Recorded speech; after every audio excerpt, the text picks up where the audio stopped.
أعوذ بالله من الشيطان الرجيم. بسم الله الرحمن الرحيم.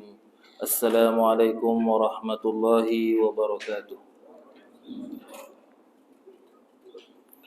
الحمد لله رب العالمين، والصلاة والسلام على أشرف الأنبياء والمرسلين وعلى آله وصحبه أجمعين. سبحانك لا علم لنا إلا ما علمتنا إنك أنت العليم الحكيم. رب اشرح لنا صدورنا ويسر لنا أمورنا واحلل عقدة من ألسنتنا ويفقهوا أقوالنا. اللهم فقهنا في الدين وعلمنا التأويل. اللهم اهدنا سبل السلام وأخرجنا من الظلمات إلى النور، ولا حول ولا قوة إلا بالله العلي العظيم. آمين.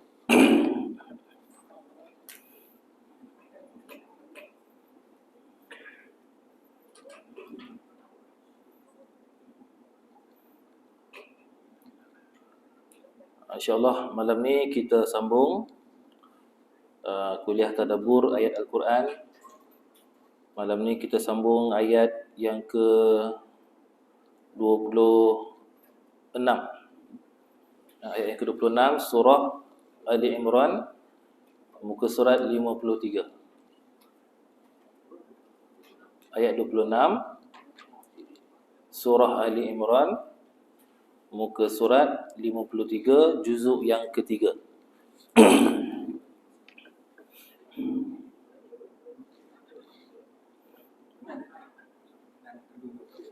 Ayat ni biasa kita baca ya. Ayat ni biasa kita baca dalam tahlil ataupun dalam wirid selepas solat, kita biasa baca ayat ni. Ayat 26 dan 27 insya-Allah.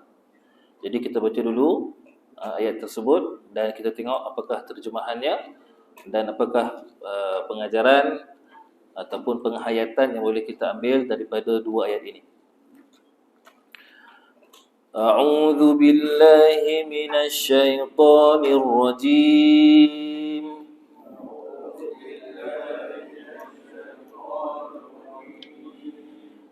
Qulillahumma malikal mulki tu'til mulka man tasha'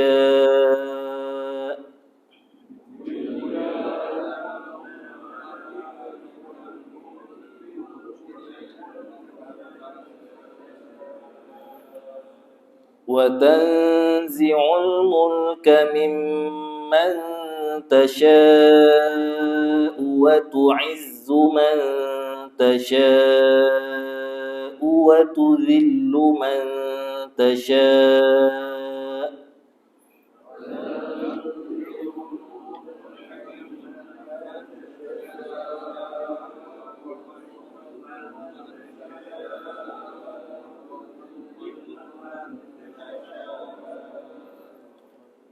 Biyadikal khair innaka ala kulli syai'in qadir.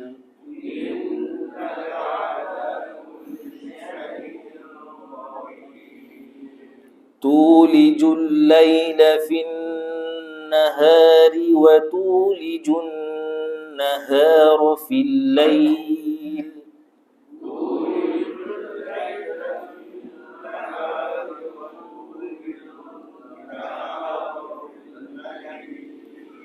wa tukhrijul hayy minal mayyiti wa tukhrijul mayyita minal hayy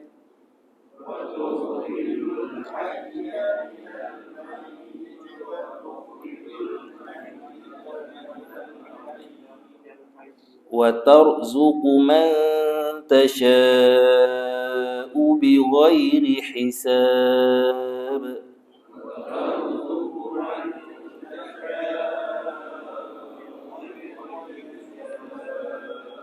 Sadaqallahul azim. Jadi ini dua ayat yang akan kita sama-sama renungkan dan kita ambil pengajaran, mudah-mudahan akan menjadi manfaat dalam kehidupan kita insya-Allah. Jadi pertama sekali Allah Ta'ala sebut di dalam ayat yang ke-26, iaitu kulillahumma Allahumma malikal mulki. Yang bermaksud kul, katakanlah wahai Muhammad. Katakanlah wahai Muhammad, Allahumma malikal mulki. Allahumma maksudnya wahai Tuhan, malikal mulki, yang mempunyai kuasa pemerintahan. Jadi ini adalah arahan daripada Allah Subhanahu Wa Taala kepada Nabi Muhammad sallallahu alaihi wasallam untuk menyebut, ataupun menyeru nama Allah Subhanahu Wa Taala, di mana perkataan Allahumma itu asalnya kita boleh faham dengan maksud ya Allah. Ya Allah, wahai Allah, wahai Tuhan kami, yang itu Allah. Cuma dalam bahasa Arab dia ringkaskan ataupun disebut dengan Allahumma. Biasanya Allahumma ni dalam bentuk doa. Kan kalau kita nak baca doa makan, Allahumma barik lana fi ma razaqtana wa qina adzabannar. Biasanya Allahumma ni dalam bentuk doa. Cuma di sini sebenarnya ini adalah bentuk panggilan kita kepada Allah Subhanahu Wa Taala. Kita nak minta kena sebut Allahumma. Allahumma. Dan Nabi sallallahu alaihi wasallam sentiasa kalau berdoa dia akan sebut Allahumma. Dan Allah ni Allah Taala sebut di sini Allahumma malikal mulki, iaitu Allah yang memiliki mulki. Malika memiliki, mulki kerajaan. Allah Subhanahu Wa Taala yang memiliki kerajaan. Jadi kerajaan Allah Taala ni yang mana satu? Kerajaan mana? Seluruh alam. Seluruh alam ni Allah Taala lah yang menjadi pemiliknya. Allah Taala lah yang mentadbirnya. Sebab Allah Taala yang memiliki, maka Allah Subhanahu Wa Taala lah yang mengurus tadbirnya. Sebab ada orang yang dia memiliki tapi dia tidak boleh mengurus apa yang dia miliki. Dia kena bagi orang lain urus. Tapi Allah Subhanahu Wa Taala tidak. Apa yang dia miliki, dia jugalah yang mengurus dan juga mentadbirkannya. Mengurus dan juga mentadbirkannya. Dan kita sebut tadi tu, kerajaan Allah Subhanahu Wa Taala ini bukan sekadar langit dan bumi. Seluruh alam. Termasuklah alam apa? Alam malakut. Dahsyat. Alam malakut lagi. Alam barzakh. Betul? Lagi apa lagi? Alam akhirat. Semua itu adalah atas milik dan juga kekuasaan Allah Subhanahu Wa Taala. Maka selayaknya kalau kita nak mohon kepada siapa? Allah. Kalau kita nak berhajat kepada sesuatu, kita mohonlah kepada Allah Subhanahu Wa Taala, kerana hakikatnya dialah yang memiliki semua ini. Tu'til mulka man tasya. Tu'til mulka man tasya maksudnya engkaulah yang memberi kuasa pemerintahan. Allah Ta'ala lah yang memberi kuasa pemerintahan kepada man tasya, kepada sesiapa yang engkau kehendaki. Allah Ta'ala ni, oleh kerana dia yang memiliki semua alam ini tadi, maka dia berhak memberikan kuasa pemerintahan itu sebahagiannya kepada sesiapa yang dia kehendaki. Bukan semua dapat kuasa memerintah. Tidak semua orang layak memerintah, dan maka tidak semua boleh jadi pemerintah. Yang Allah Ta'ala kasih ni kepada orang yang tertentu sahaja, dan Allah Ta'ala pilih.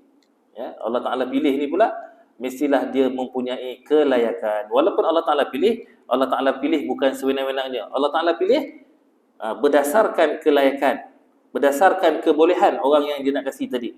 Kalau Allah Ta'ala kasih kuasa pemerintahan kepada orang yang tidak selayaknya, maka akan rosaklah kerajaan di bumi ini tadi. Jadi Allah Ta'ala sebut tu'til mulka man tasya. Wahai Muhammad, katakanlah, berdoa, Allah Ta'ala ini memiliki segala kerajaan dan dia memberikan kuasa pemerintahan kepada sesiapa yang dia kehendaki. Ada orang kita tengok kadang-kadang tak layak jadi pemimpin, tapi dia dipilih menjadi pemimpin. Ada juga macam tu, kan? Tak layak tapi dapat menjadi pemimpin. Sebab apa? Allah Ta'ala kasih. Allah Ta'ala beri. Allah Ta'ala dah tetapkan, Allah Ta'ala dah takdirkan bahawa dia boleh jadi pemimpin. Kalau tengok latar belakang dia mungkin mungkin tak layak lah kita kata, kan. Tapi oleh kerana Allah Ta'ala dah kasih, maka tidak ada sesiapa yang dapat menolaknya, ya. Tidak ada sesiapa pun yang boleh menolaknya. Ada orang dia layak, tetapi kalau Allah Ta'ala terizinkan, maka dia tidak dapat menjadi pemimpin. Dia tidak akan mendapat kekuasaan tersebut. Ada orang jadi raja, kan? Dia tak ada darah raja pun, tapi boleh jadi raja. Ada tak? Ada, kan? Ada darah raja tak ada, tapi boleh jadi raja. Macam mana tu? Dapat pangkat. Sepatutnya dia berjasa baru dapat pangkat, baru dapat kuasa, tapi dia tak dapat apa-apa. Tapi dia tidak apa-apa jasa, tapi dia dapat pangkat juga. Sebab apa? Orang kasih dia. Sepatutnya tak dapat datuk, tapi dia dapat datuk. Sebab apa? Mungkin dia beli. Mungkin ada macam tu, kan? Biasa ni anugerah datuk ni orang kasih, bukan minta. Betul tak? Kalau jasa dia, contoh dia mengharumkan nama negara, menang Olimpik, dapat pingat emas, baru dapat datuk, dapat pangkat, dapat kuasa. Ini tak, jasa tak ada, tapi dapat datuk. Macam mana dapat tu? Jadi Allah Ta'ala memberi pemerintahan ataupun kuasa menjadi pemerintah itu kepada sesiapa yang dikehendakinya. Wa tanzi'ul mulka mimman tasha'. Dan Nabi disuruh berdoa tadi tu dengan menyebut wa tanzi'ul mulka, dan engkaulah yang mencabut.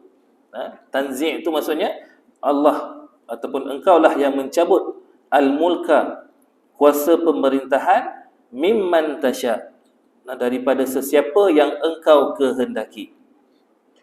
Dan Allah Ta'ala ni dia ada kuasa juga menarik balik. Walaupun tadi dia kasih kepada sesiapa yang dia kehendaki, tak bermaksud kuasa pemerintahan itu selama-lamanya menjadi milik dia.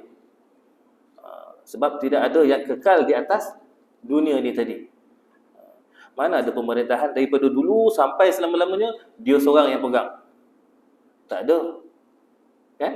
Mesti sampai satu masa kuasa dia akan hilang, kerajaan dia akan jatuh, ataupun kuasa pemerintahan dia akan tumpas.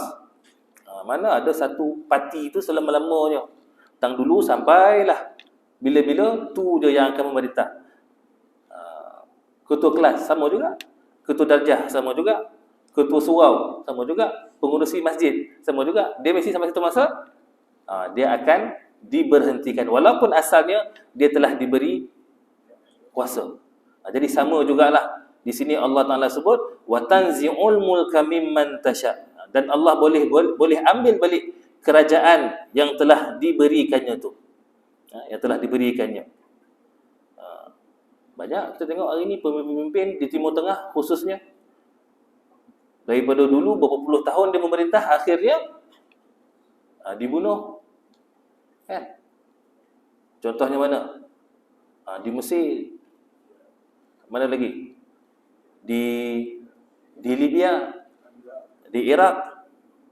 Itu semua bukti-bukti yang Allah Ta'ala telah tunjukkan kepada kita melalui ayat ini. Allah Ta'ala boleh kasih di kuasa pemerintahan, tapi tak selama-lamanya. Sampai masa dia akan digulingkan, sampai masa dia akan ditewaskan, sampai masa dia akan dibunuh. Contohnya paling dekat kita tengok di Timur Tengah tadilah. Dalam negara kita ada juga, kan? Ada satu kuasa tu sampai masa dia jatuh. Dia tak kekal buat selama-lamanya. Ya. Wa tu'izzu man tasha'. Wa tu'izzu man tasha' maksudnya engkaulah juga yang memuliakan sesiapa yang engkau kehendaki. Ya. Wa tu'izzu daripada perkataan izzah, iaitu mulia. Allah boleh muliakan sesiapa sahaja yang dikehendakinya.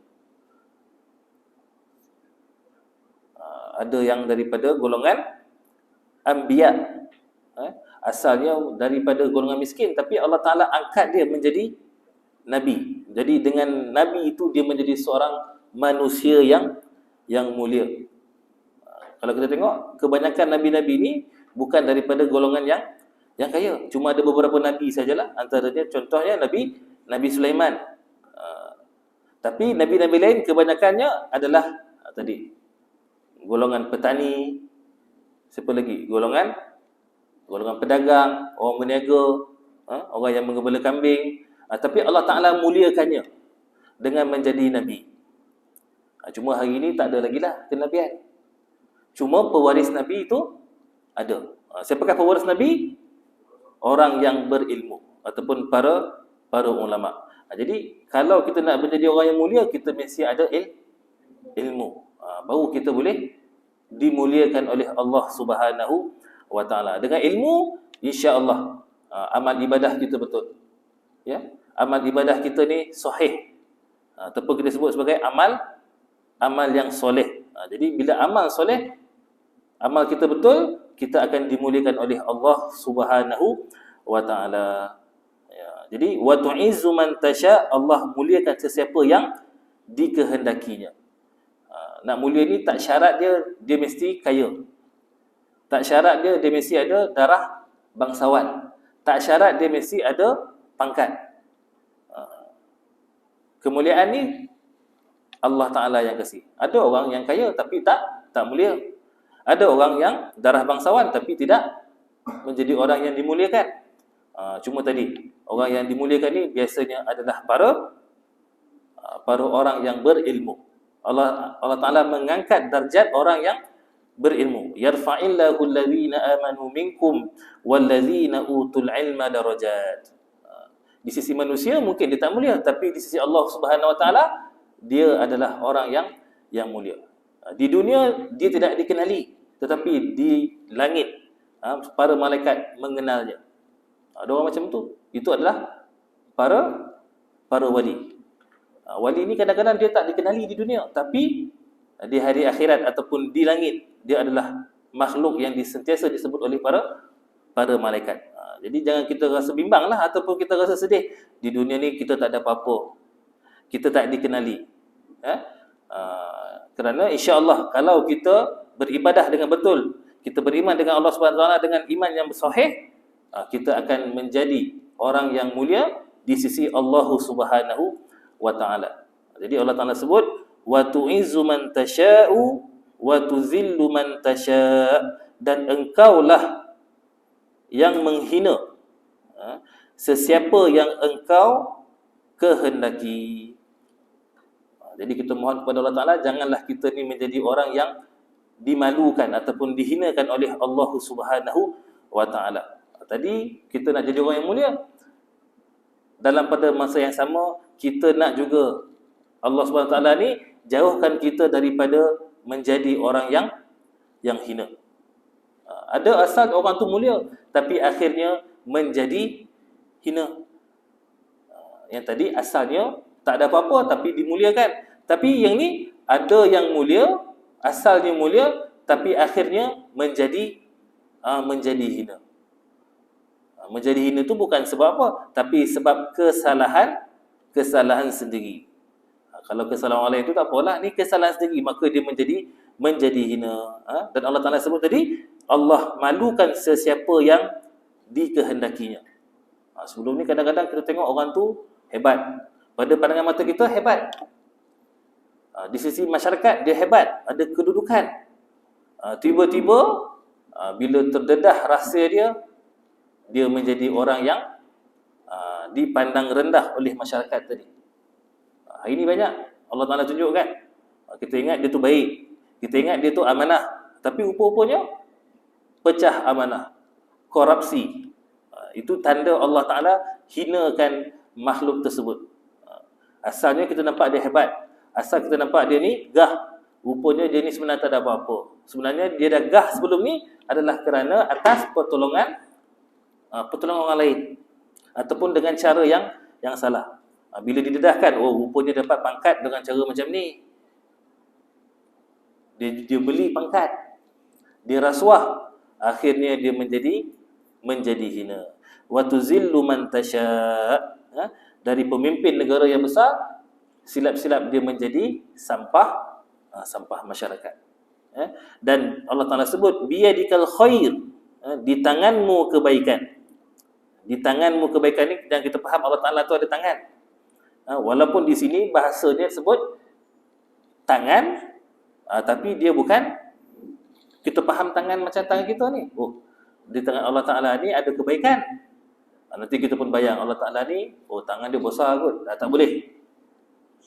Ya. Ini dikatakan sebagai ayat mutasyabihat, bukan ayat lah. Perkataan yad itu bukan merujuk kepada tangan yang kita faham. Di sini ulama kata maksud yad di sini adalah kekuasaan Allah Subhanahu wa Ta'ala. Di kuasaan Allah Ta'ala itu adanya kebaikan. Cuma biasanya orang Arab ni bila sebut kekuasaan, dia akan sebut dengan tangan. Disebut dengan tangan. Jadi Allah Ta'ala pun sebut biyadikal khair, di tanganmu, iaitu tangan Allah Ta'ala ni ada kebaikan. Tapi jangan kita faham tangan. Maksud kat sini adalah segala kebaikan itu adalah pada sisi Allah Subhanahu wa Ta'ala. Pada Allah Ta'ala ni tidak ada keburukan. Apa yang Allah bagi kepada kita ni sebenarnya adalah kebaikan. Cuma kadang-kadang kita rasa benda tu adalah keburukan. Ataupun keburukan yang kita terima sebenarnya adalah baik bagi kita. Kita rasa benda ni tak baik, tapi sebenarnya benda tu adalah baik. Sebab ni Allah Ta'ala sebut apa? Padanya tadi tu semuanya kebaikan. Kalau ada keburukan, sebenarnya dia bukan daripada Allah Ta'ala. Keburukan itu adalah hasil daripada diri kita sendiri. Allah Ta'ala sebut dalam Quran, ayatnya bunyi apa? Ma asabaka min hasanatin faminallah.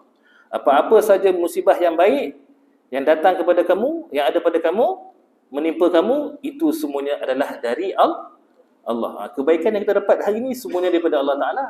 Bukan hasil daripada kita, walaupun kita kata kita yang berusaha, tapi sebenarnya yang kasih kebaikan itu adalah Allah. Dan Allah Ta'ala sebut selepas tu, wa ma asabaka min sayyi'atin famin nafsik. Dan apa sahaja musibah yang tak baik yang menimpa kamu, famin nafsik, maka sebenarnya dia adalah dari diri kamu sendiri. Jadi sebab tu tak boleh kita menyandarkan keburukan ni semuanya kepada Allah Ta'ala. Tak boleh. Sebab Allah Ta'ala kata apa tadi? Segala kebaikan adalah dari dia. Kalau berlaku keburukan ataupun apa tadi tu, kecelakaan, sebenarnya Allah Ta'ala kata apa? Famin nafsik. Sebenarnya daripada diri kita sendiri. Tiba-tiba kita dapat apa ni tadi?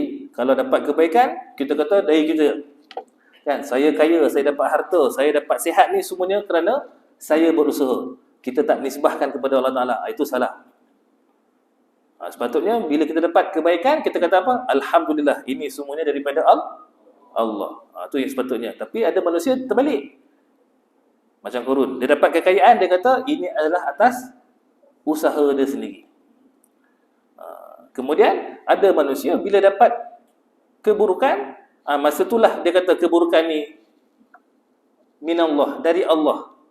Sedangkan punca dia dapat keburukan itu adalah kerana atas perbuatan dirinya sendiri. Jadi tak boleh kita mengatakan ini semua ni daripada Allah Ta'ala ni. Musibah ni semua daripada Allah Ta'ala. Memanglah Allah Ta'ala yang tentukan, tapi bukan kehendak Allah Ta'ala, ataupun bukan sebab Allah Ta'ala saja-saja nak turunkan keburukan tadi tu. Keburukan tu sebenarnya datang daripada diri kita sendiri. Mungkin perbuatan kita menyebabkan kita mendapat kecelakaan. Jadi tak boleh kita kata kebaikan tu daripada kita, bila dijumpa keburukan kita kata itu daripada Allah. Sedangkan Allah Ta'ala sebut di sini biyadikal khair. Segala apa sahaja yang Allah Ta'ala buat sebenarnya baik-baik belaka. Walaupun kita kata tadi tu musibah tu Allah Ta'ala yang izinkan terjadi, banjir dan sebagainya itu, ataupun kemarau dan sebagainya, sebenarnya mungkin ada kebaikan kepada kita. Cuma kita tidak sedar. Yang kita tahu apa dia? Nak menyalahkan Allah. Allah Ta'ala tak sayang saya ni, Allah Ta'ala tak kesian kepada saya, habis semua diuji saya ni.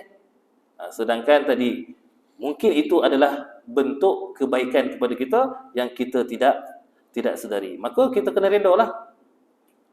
Kena redha. Sebab sebalik ujian dan musibah itu sebenarnya ada kebaikan. Dan Allah Ta'ala tutup ayat yang ke-26. Allah Ta'ala sebut, innaka ala kulli syai'in qadir. Sesungguhnya engkau maha kuasa atas tiap-tiap sesuatu. Setiap sesuatu ni Allah Ta'ala dia boleh laksanakan. Allah Ta'ala boleh lakukan apa sahaja yang dia mahu. Dan apabila Allah Ta'ala mahu, maka tidak ada sesiapa yang boleh menahan ataupun menolaknya. Allah Ta'ala kalau nak bagi kebaikan, tak ada seorang makhluk pun yang boleh menahannya. Walaupun yang cuba menahan itu adalah sekalian makhluk manusia dan juga jin. Berkumpul sama-sama nak menahan kebaikan tu datang daripada kita, tapi kalau Allah Ta'ala nak bagi, semua makhluk tadi tidak akan dapat menghalangnya. Sama juga tadi, kalau Allah Ta'ala nak bagi keburukan, sama juga tidak ada sebarang makhluk pun yang boleh menolak keburukan tersebut, walaupun sedikit. Innaka ala kulli syai'in qadir. Ya. Dan seterusnya ayat yang ke-27, tulijul laila fin nahar. Maksudnya, engkaulah wahai Tuhan yang menyumbat. Kalau saya punya terjemahan ni menyumbat, sama ke? Memasukkan. Menyumbat ni macam kan memasukkan.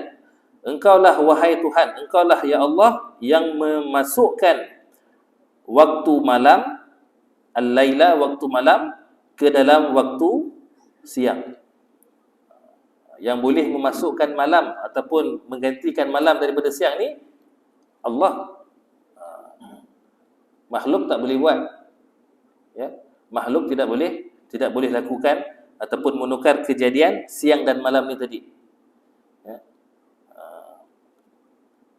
Jadi ulama kata apa? Ini bermaksud malam dan siang pun adalah ciptaan Allah. Dia bukan jadi tiba-tiba malam ni. Malam ni keadaan. Malam ni waktu, keadaan, masa.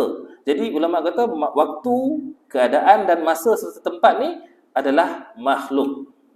Bila disebut makhluk, bermaksud dia adalah ciptaan Allah. Asalnya tidak ada, kemudian dia ada. Dulu malam tak ada.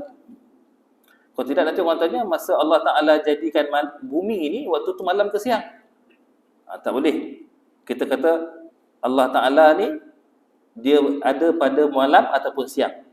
Sebab malam dan siang ni ada selepas Allah Ta'ala jadikan dia. Bukan dia ada dulu baru Allah Ta'ala jadikan langit dan bumi. Tidak. Allah Ta'ala jadikan malam dan siang ni sebelum dia ada. Allah Ta'ala menjadikan langit dan bumi sebelum ianya ada. Sebelum langit dan bumi itu ada. Barulah malam ada, siang ada, pagi ada, petang ada. Tulijul laila fin nahar. Engkaulah wahai Tuhan yang masukkan waktu malam ke dalam waktu siang. Wa tulijun nahara fil lail. Dan engkaulah yang menyumbatkan waktu siang ataupun memasukkan waktu siang ke dalam waktu malam. Tadi apa tadi?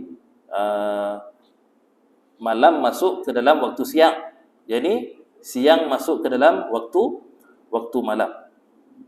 Jadi maksudnya Allah Ta'ala lah yang menukarkan waktu tadi. Ada waktu malam separuh tempat tu panjang. Ada separuh tempat waktu malam dia pendek.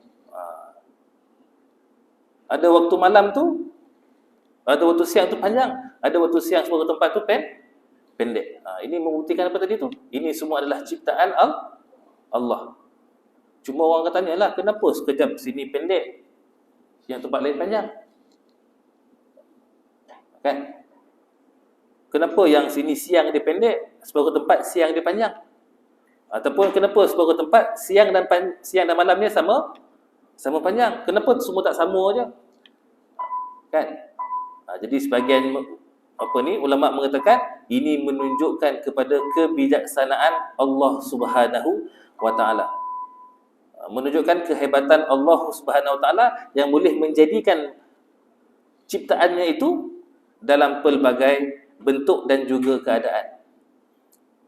Contohnya lah, kalau kita ni kalau tak mahir lah sebagai seorang pencipta, maka ciptaan kita tu kita kata apa? Semuanya sama je kan. Kalau kita nak cipta patung tu spesial je. Kalau nak cipta kereta dia tulah model dia. Daripada dulu sampai sekarang, tulah model dia kan. Maka tak nampak hebat dia. Tapi kalau seorang pencipta tu hebat, maka ciptaan dia tu pelbagai. Yang ni kereta dia buat design macam ni. Yang ni enjin dia, kuasa dia macam ni. Sama lagi macam Allah Ta'ala. Dia menciptakan makhluk ni dengan pelbagainya. Ada yang kulit putih, ada yang kulit sawo matang, ada yang kulit gelap, ada yang kulit putih kemerah-merahan. Untuk apa? Membuktikan kehebatan dan juga kekuasaan Allah Subhanahu Wa Taala. Kalau Allah Ta'ala tak hebat, semua sama. Senang kan? Kita buat semua sama. Tapi Allah Ta'ala ni hebat. Setiap manusia ni ciptaan dia berbeza. Walaupun datang daripada keturunan yang sama. Adik-beradik sendiri pun tak sama, walaupun datang daripada satu mak dan juga satu ayah. Kalau Allah Ta'ala tak hebat, semuanya sama. Daripada dulu sampai sekarang, semua pesen sama, ya kan? Jadi ini menunjukkan kehebatan Allah SWT. Separuh tempat dia boleh jadikan malam tu panjang, separuh tempat jadi pendek. Separuh tempat tu malam dan siang dia sama panjang. Jadi di sini nak mengisyaratkan bahawa Allah Subhanahu Wa Taala berkuasa atas tiap-tiap sesuatu. Dan antara bukti kekuasaan Allah Subhanahu Wa Taala ialah ni disebut wa tukhrijul hayya minal mayyit. Engkaulah juga yang mengeluarkan sesuatu yang hidup dari benda yang mati. Mengeluarkan sesuatu yang hidup dari benda yang mati. Apa dia tu? Kekuasaan Allah Ta'ala ni, dia boleh mengeluarkan kehidupan dari kematian. Macam mana nak faham ni? Contoh daripada telur ayam. Allah Ta'ala mengeluarkan ayam. Telur tu tak bernyawa tu, tapi bila lama-lama dia boleh menjadi ataupun menghasilkan anak ayam. Itu contohlah kalau kita nak mudah faham. Ya? Ataupun sebagai ulama kata maksud ayat ini ialah daripada suatu benda yang mati ini ialah contohnya negara yang tidak subur. Kawasan yang kering kontang akhirnya mengeluarkan tumbuhan. Ada? Ini kita boleh tengok. Kan? Negara padang pasir yang tidak ada tumbuhan akhirnya segar dengan tumbuh-tumbuhan yang tumbuh di padang pasir. Ini antara maksudnya lah nak menunjukkan kekuasaan Allah Subhanahu Wa Taala. Benda yang tak logik sebenarnya tidak mustahil di sisi Allah Subhanahu Wa Taala. Yang tak logik tu pada kita aja. Tapi di sisi Allah Taala dia sangat mudah. Sebab Allah Taala tadi disebut innaka ala kulli syai'in qadir. Dia berkuasa atas setiap sesuatu. Wa tukhrijul hayya minal mayyiti wa tukhrijul mayyita minal hayy. Dan engkaulah yang mengeluarkan benda yang mati dari sesuatu yang hidup. Jadi ulama kata ayat ini bermaksud benda tadi hidup, akhirnya dia menjadi tidak hidup. Dia matilah. Maknanya setiap yang bernyawa pasti akan mati. Sebab kalau ada benda yang hidup tapi tak mati-mati, maka dia dah sama macam Tuhan. Sedangkan Allah Ta'ala sebut tadi, dialah yang maha berkuasa. Tiba-tiba ada makhluk yang sama macam dia, tak mati-mati. Jadi yang tidak mati ini adalah Allah Subhanahu Wa Ta'ala. Dia takkan mati, dia tidak akan binasa. Jangan kita kata pula Allah Ta'ala satu hari nanti dia mati juga tu. Tak boleh. Allah Ta'ala ni dia tidak akan mati, tidak akan binasa. Makhluk saja yang akan binasa. Semua makhluk akan binasa. Termasuklah para malaikat. Malaikat yang mencabut nyawa pun dia akan mati. Dia sendiri akan mencabut nyawa dia sendiri. Sebab Allah Ta'ala sebut dalam Quran, kullu nafsin dha'iqatul maut. Setiap yang bernyawa pasti akan merasai kematian. Termasuklah malaikat maut. Dia sendiri akan mencabut nyawanya sendiri, dan kemudian Allah Ta'ala menghidupkan mereka kembali dan ditiupkan sakakala, maka semua manusia dan juga makhluk-makhluk yang lain dibangkitkan daripada alam barzakh. Wa tukhrijul mayyita minal hayy wa tarzuqu man tasha'u bighairi hisab. Dan Allah Ta'ala tutup ayat yang ke-27 dengan Allah Ta'ala berfirman, wa tarzuqu man tasha'u bighairi hisab, yang bermaksud engkau jualah yang memberi rezeki kepada sesiapa yang engkau kehendaki dengan tiada hitungan hisabnya. Jadi Allah Ta'ala kalau dia nak kasih tu, kadang-kadang tu tak terkira banyaknya. Kadang-kadang tak minta pun Allah Ta'ala kasih.